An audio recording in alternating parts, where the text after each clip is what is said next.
Hello everyone, Dynamode here. Welcome to another episode of Hot 4. Reminder, some content that I may show you may be inappropriate for some viewers, so if you're not interested, I advise you to leave. Today's character, we'll be talking about Fury, from the action-adventure, hack-and-slash, role-playing game, Darksiders 3. For those who are not familiar with the Darksiders games, the character Fury is not a human being. She is what you called a Nephilim. A Nephilim are an ancient and nearly extinct race, born from the essence of angels and demons, engineered by the demoness Lilith. Check it out right here. Not too shabby, huh? The Nephilim were once the most savage and powerful warlike race in all of creation, but they were destroyed by the Charred Council, who sent out the Four Horsemen to stop the Nephilim's world-burning crusade. And the character Fury is one of the Four Horsemen. So yeah, the Darksiders universe has a very rich history and lore. There's too much to uncover, but I'll just leave that to you. Alrighty, now let's get back to Fury. In terms of personality and traits, Fury can be described as ill-tempered, unpredictable, enigmatic, selfish, who's also confident and prideful in her abilities. Furthermore, she views humanity as tragically overrated, because she doesn't care for them.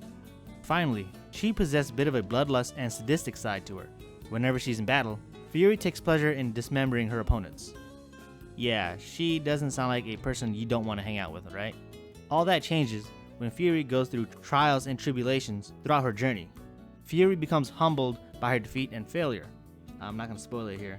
She then goes through a major character development within the Darksiders universe. She once viewed her dislikes to humanity, who now serve as their protector. Let's get on with Fury's abilities. As one of the four remaining Nephilim and four horsemen of the apocalypse, Fury is an extremely powerful entity with abilities of supernatural strength similar to that of her brothers. However, unlike the other two, War and Death, she is strictly not a warrior, but rather a blade mage, using a combination of magic and her signature weapon, a bladed whip called the Scorn. Fury also possesses low-level telekinesis, able to levitate herself and small objects. It is also shown that Fury is well-versed in many forms of weapons and knowledgeable in elemental magic.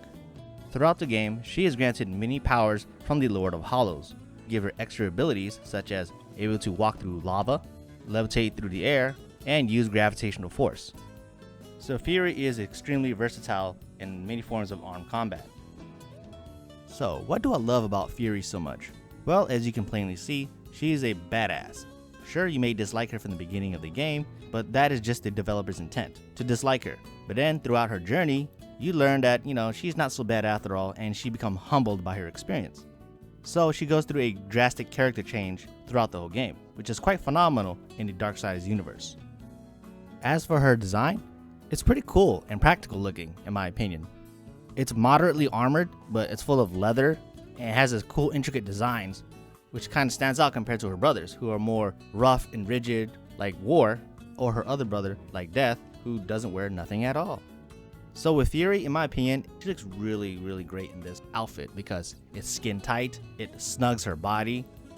And this is the part I really want to show you, her old concept design. Now, I know that it's more revealing, and she's wearing this little, what do you call this? This little cloth, this little sheet right here hanging around her buttocks. Yeah, I know it reveals a lot more skin, more thighs, and she has more breasts showing up. I know some of you may complain like, how come they didn't use this concept design in the first place? This looks way better. Okay, now that I'm thinking back on it, as you can see, Fury's dodge animation, she does a lot of flipping. She's acrobatic. And so if they use her old concept, which is like more skin revealing, yeah, of course, you can see her butt cheeks and thighs, which is great. I love that too. But I can see a problem with that. It kind of loses its appeal after a while, because in Darksiders 3, you'll be doing a lot of flips for like 100 times, 200 times in each playthrough, and after a while, looking at her butt cheeks and thighs, flipping a lot, it's like it gets tiresome after a while, because in my opinion, her new outfit, it's more of a tease and a please, while her old outfit, it's a lurk and pervert. So yeah, in terms of hotness, Fury, I would give her a 10 out of 10 because she is a redhead. It's not often that you see redhead protagonists in video games, which is kind of rare in my opinion. And for those who are familiar with my channel, yes, I love black women, but I also love redheads. Thank you all for watching. Dynamode out.